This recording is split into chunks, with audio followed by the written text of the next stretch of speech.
Hi everyone, and welcome to another coloring video, and welcome to day 16. Today I thought I'd do something more simpler. I would use one of the kind of extra images in the stamp set, and that is one of the houses, because I kind of like coloring houses.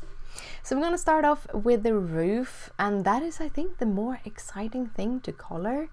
I am trying to give the different kind of waveforms on the roof a little bit more dimension and get it to look a little bit more alive. So I'm starting off with my darkest color, which is my N4. As I said previously, I'm trying to keep about the same colors throughout the whole challenge, so I then can use them together on a card of some sort. Anyhow, I'm going in with the next color, which is the N2, and this is where I kind of make small circle motions. The whole idea for the whole series is that I'm working on my blending, thinking about trying to blend the colors in a good way. And a good way to do that is to actually make small circular motions, kind of trying to move the color around. So in this case, I first went with the N4, then N2, and now with the N0, and kind of filling in the rest of the roof. So my roof is getting to be grey. I think the traditional color of one of these kind of tile roofs are usually terracotta, but I wanted to make this house pink, and pink and terracotta doesn't always go very well together. So I thought, hey, I'm gonna make the roof grey. I'm doing a second layer of colors. A second layer of colors often helps giving your blending a little bit of an oomph, a little bit of a kick, both for two different reasons. One being that you are actually going with wet ink on wet ink, and by going on wet ink by wet ink, the pigment will kind of move in the wetness by themselves, and therefore it will be easier to blend them.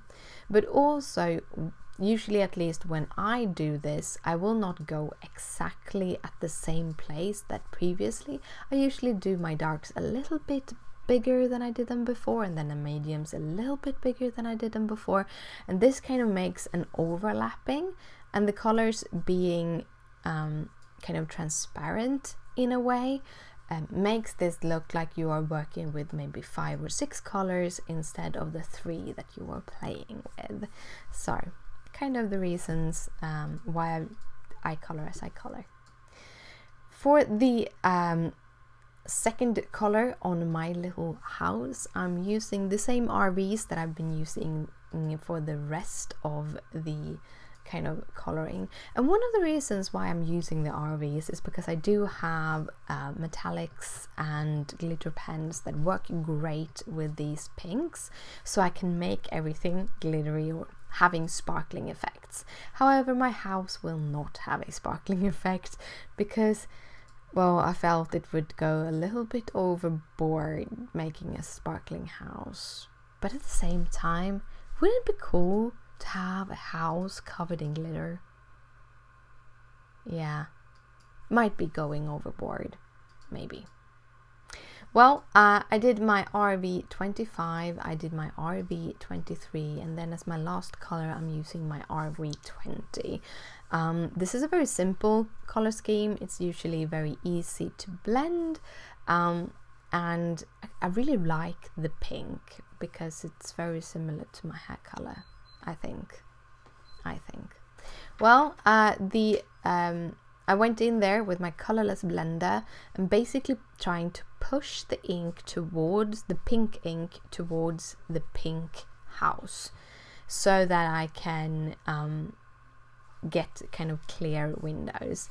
That is also a tip. If you do color outside the lines, you can use your colorless blender to kind of carefully push back the ink, but it's only for those oopsies. You can't do it for bigger parts. You will see the ink, when you're using the colorless blender. So it won't be like erasing with an eraser.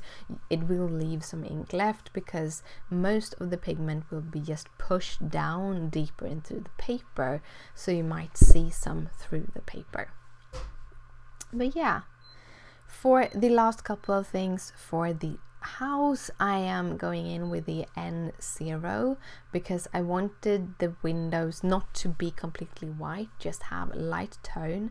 And then I'm working with my white gel pen and doing some diagonal lines just across to make it look like the windows are shining a little bit, kind of reflecting some of that light.